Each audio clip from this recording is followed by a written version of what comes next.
Hello and thanks for joining me once again for the first of 3 series on what programs you have available if you're a recent victim of the flooding here in Texas.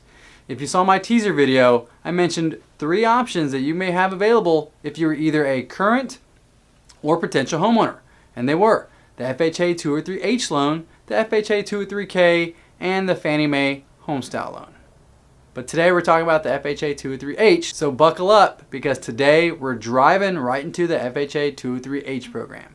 First and foremost, this loan is applicable for people that are living within a presidentially declared major disaster area, PDMDA for short. And with that said, here are some baseline requirements for that program. You need a minimum credit score of 640. Single family residents and FHA approved condos only. And 2 to 4 unit properties are not eligible. That means no duplexes or fourplexes. You must be located within the PDMDA area, and the property must be destroyed or damaged to an extent that the reconstruction or replacement is necessary. And finally, the borrower must have been either the owner or the tenant of the damaged property. Now that I got those few basic requirements out of the way, let's go over some pros and some cons for each one. Pro number 1, it's the biggest benefit of this program. You may be eligible for up to 100% financing. That means you could potentially get into this program for 0 money down during this time of need.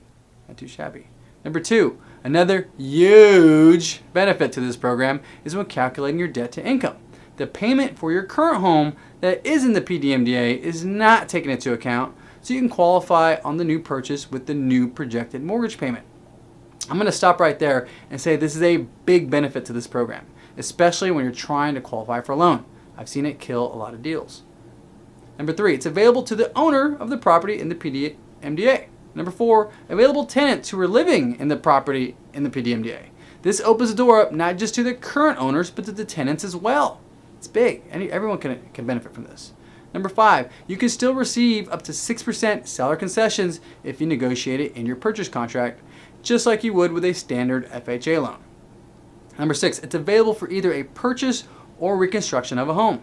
And number 7, the application deadline and the FHA case number must be within 1 year of the date of the PDMDA declaration.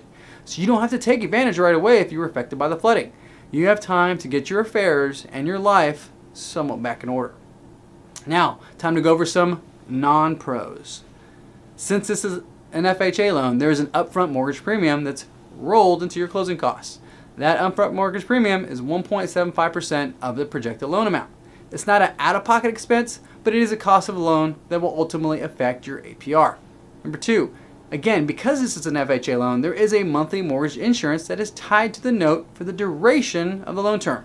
This monthly insurance does not go away like it would with a conventional loan after you hit the 20% equity mark. That should do it for today, and I hope you enjoyed this high-level overview of the FHA 203H loan program. Up next, I'll be talking about the FHA 203K loan program. Thank you so much for watching. Stay tuned for my next episode, and remember, I loan it so you can own it. Until next time.